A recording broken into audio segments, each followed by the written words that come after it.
Going to go on to the international newspapers now. Elena with us here on set, and you're starting off with the Turkish Prime Minister's visit. How's it been seen? He's gone to Egypt, hasn't he? He has. Let's take a look at a piece by Peter Preston in The Guardian. My Guardian hasn't come today, tragically, but hopefully we can have a look anyway.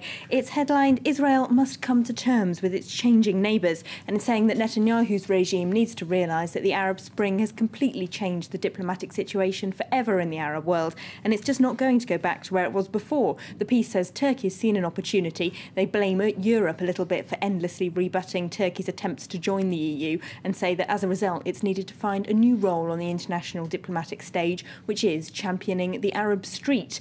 They say the protests that we saw at the Israeli embassy in Egypt might not seem like they're very compatible with democracy, but what we can see here is that the Egyptian street is making its view heard, and the government there in Cairo just can't afford to ignore them any longer. So their policy is going to be changing quite drastically, and Israel needs to realise that. Peter Preston says that a lot of Israeli policymakers have adopted what he calls the porcupine policy, that is to say, burying their heads and hoping that things go back to normal pretty soon. But he says they must realise that they will not, and Israel is in danger from going from being America's chosen partner in the Middle East to being sidelined as Tunisia and Egypt with their new governments come to the fore, unless they change their policy approach pretty quickly.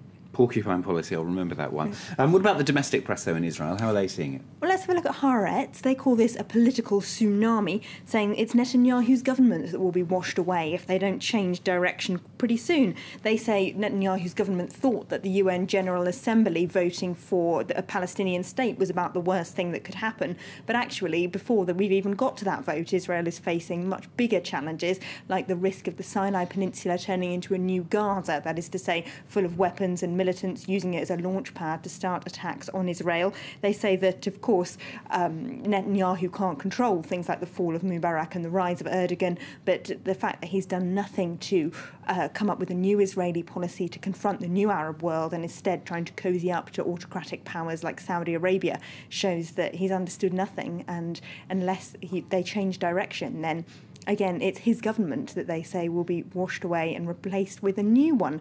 But of course, that's not the universal opinion across the Israeli press by any means. If we have a look at the rather more right-wing Jerusalem Post, they say that the Egyptian regime is using Israel as a scapegoat because their protesters there are frustrated that they haven't got all the democratic reforms that they hoped for after February's revolution. And so they accuse the Egyptian army of sort of surreptitiously encouraging those protesters to attack the Israeli embassy, because for them it's a convenient target for public anger. Now, you put out a slightly different story from the Middle East, this one. This one's in The Guardian in the UK. A brave campaign launched by gay activists in Iran. Yes, they're outing themselves on Facebook. Now, this is in a country where it's completely illegal to be homosexual, and it can indeed be punished by execution. There's a rather shocking photo that's just come up there of two young people who were hanged in Iran for being homosexual in The Guardian. But there's a new webpage opened on Facebook called We Are Everywhere, in which young Iranian gay activists have been sharing their stories, mostly anonymously, of course, with the world. Some have just got videos of their mouths speaking, and others have filmed videos from exile in Turkey.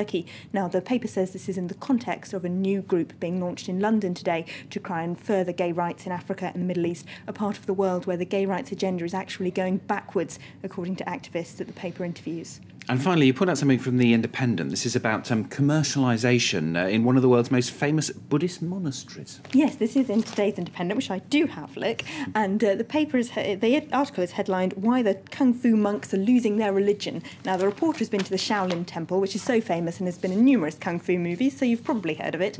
But they say it's been completely taken over by commercialisation. They interview a former monk there who's going to become a hermit, because they say it's just become over-commercialised. They blame the abbot there, who apparently has profited a great deal from trademarking the Shaolin name, and has also taken a luxury car from Chinese authorities, and even hosted a martial arts reality show. So it seems to be quite a long way from the Buddhist vows of poverty. McDonald's opens up soon. All right, Elena, thank you very much. That's Elena with her look through the international papers today.